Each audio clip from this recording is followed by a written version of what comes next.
Okay, something absolutely massive is happening in the world of technology right now. And you know what? It all comes down to one single incredibly audacious bet. And it all starts with this number, 40,000 crore rupees. I mean, that is a colossal amount of money, and it's what the Indian government is pumping into the semiconductor industry. Look, this isn't just some casual investment. This is a massive declaration of intent. So that really brings us to the big question we're going to tackle in this explainer. What's the master plan here? Why did India just go all in on computer chips? And maybe more importantly, why does it matter to the rest of the world and to you? All right, to really get a handle on this, let's first dig into the shockwave this whole announcement created. And it all starts with the policy itself. So, the official name for this thing is the India Semiconductor Mission 2.0. And the most important part of that name is that 2.0. See, the key phrase here is full stack. In the past, the focus was pretty much just on building factories. But now, it's a completely different ballgame. India's making this fundamental shift to control the entire process. We're talking from the very first design sketch all the way to the finished chip in a box. And this new policy is way more tactical than the old one. I mean, instead of just throwing cash at building giant factories, ISM 2.0 is getting really strategic. They're subsidizing the actual equipment that goes inside those factories. They're giving incentives for the raw materials. And this is the real game changer. For the first time, they're supporting homegrown Indian-owned design. It's just a much smarter and more complete way of doing things. And let me tell you, the public reaction? It was immediate. It was electric. And you don't have to take my word for it. We can just follow the data. The impact was just wow. In the hours right after the budget speech, Google searches in India for semiconductor stocks just exploded. We're talking a 400% spike. This wasn't just a little ripple of interest, folks. This was a full-on tidal wave. So you're probably wondering, what exactly were people looking up? Well, we saw these huge jumps for homegrown companies like Dixon Tech. They're all about the manufacturing side. And Tata-PSMC, who are big players in designing chips for cars and AI.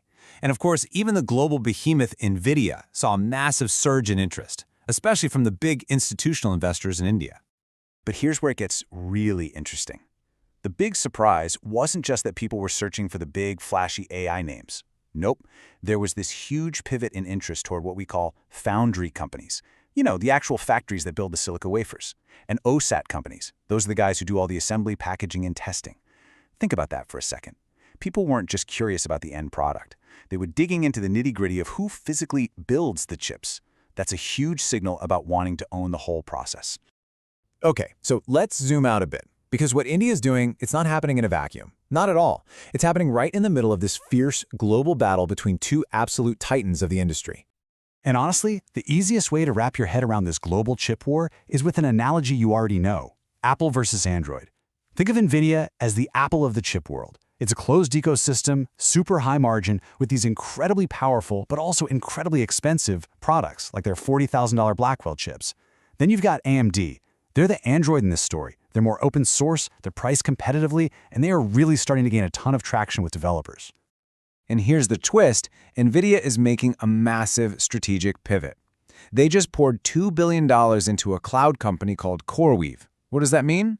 Well, they're essentially starting to compete with their own customers, the big cloud providers. And that, right there, opens up this huge door of opportunity for companies like AMD to swoop in and grab all the customers who just want to buy the hardware. And guess who's in a perfect position to help supply that market? Yep, India. So the question is, how is India going to compete in this high-stakes game? Well, not by playing by the old rules. They're planning on mastering a whole new strategy. Let's call it the chip Lego strategy. You see, for decades, the only way to make a chip more powerful was to shrink the tiny transistors on it, smaller and smaller and smaller. But we're hitting the physical limits of that. That whole game is changing. The new frontier, the new secret sauce, is something called advanced packaging. It's not about shrinking anymore. It's about stacking. It's about cleverly layering different specialized little chips, we call them chiplets, right on top of each other. And the best way to picture this is, you guessed it, with Legos. Imagine you've got one Lego block that's really good at processing logic, and you've got another one that's super fast memory. Now, instead of just putting them next to each other on the board, what if you could click them together, one on top of the other? It sounds simple, right? But that one little change has an absolutely massive impact on performance. So here's how it works in practice. You take your logic chip, you take your memory chip, you stack them, and boom, you can boost efficiency by as much as 30%. And you did that without having to spend billions trying to invent a brand new, even tinier transistor. This is the sweet spot where ISM 2.0 is focusing its energy, and it's exactly where India's domestic companies can really start to win. Okay, so what does all this mean for you, for someone just trying to make sense of this new landscape? Let's try to put a framework on the whole industry for the next few years. And just a really quick but important note here. What we're about to lay out is a framework for understanding how the industry is structured. It is not financial advice. So, you can basically think about the industry in three main layers. At the very top, you've got the infrastructure play. These are the absolute gatekeepers, like TSMC or ASML. They make the unbelievably complex machines that nobody else can make. Then you've got the domestic darlings. These are India's own rising stars in both chip design and manufacturing. And finally, there's the edge AI dark horse. These are the companies that are all about putting powerful AI directly onto your phone or your car, not just keeping it in some distant data center. And just to give you a sense of the scale here, it's pretty breathtaking. We're talking about a global market that's heading towards $1 trillion. India's goal? To carve out a really significant piece of that pie, with a target of a $160 billion domestic market in just the next 10 years or so. So, if you remember just one thing from all this, let it be this. For years, everybody thought of the chip industry as cyclical. Big booms followed by big busts. Well, that whole era is over. We're in a new world now. Semiconductors are a fundamental, structural part of our global economy. They're as critical as oil, as critical as the financial system.